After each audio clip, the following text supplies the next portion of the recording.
Gavana wa kaunti ya Kakamega Dr. FCPA Fernandez Barasa alipoingia uongozini ilikuwa ni mara ya kwanza kukalia kiti cha kisiasa nchini.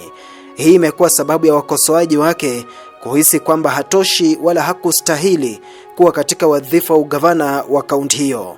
Baadhi ya wakosoaji wake wanashikilia kwamba ilifaa Dr. Barasa aanzie kuwa MCA, mbunge kisha aje kuwania ugavana. Wanatetea kwamba hana historia ya kisiasa ambayo ingemwezesha kufanya maendeleo katika kaunti hiyo. Hili linawapa motisha kuamini kwamba mwaka 2027 watambandua afisini. Acha tuseme hivi.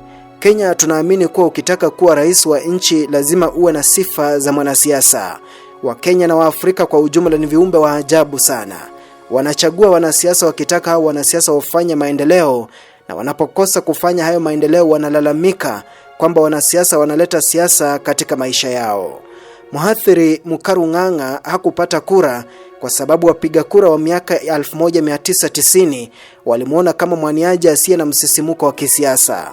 Waliona alikuwa mkarimu na mkweli sana kuliko wanasiasa wa nyakati zake.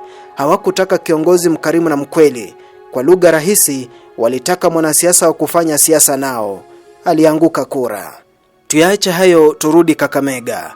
Gavana Barasa akiingia katika siasa kama mgeni amelaumiwa pia kwa kukosa historia ya kuwahi kuwa mwanasiasa. Tukizingatia haya, Dr. Barasa ameingia na kujifunza siasa haraka na hivyo anakabiliana na wapinzani wake kisiasa. Mgeni yeyote katika siasa asiyejua hangeweza. Gavana Barasa ana jukumu la kufanya maendeleo, jambo ambalo litampa umaarufu, lakini pia lazima apige siasa kujiimarisha kisiasa. Hapa Barasa anamenyana na wapinzani wake kisiasa jinsi tu siasa za Kenya hufanywa.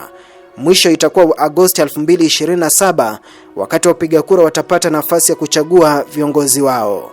Sauti ya kipenga itakukumbusha mambo kadhaa.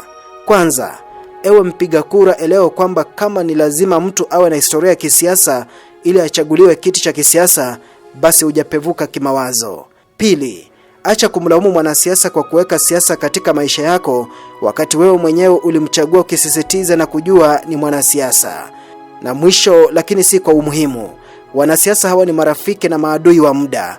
Hawapendani, hawachukiani, ila wao hushindania mrembo mmoja.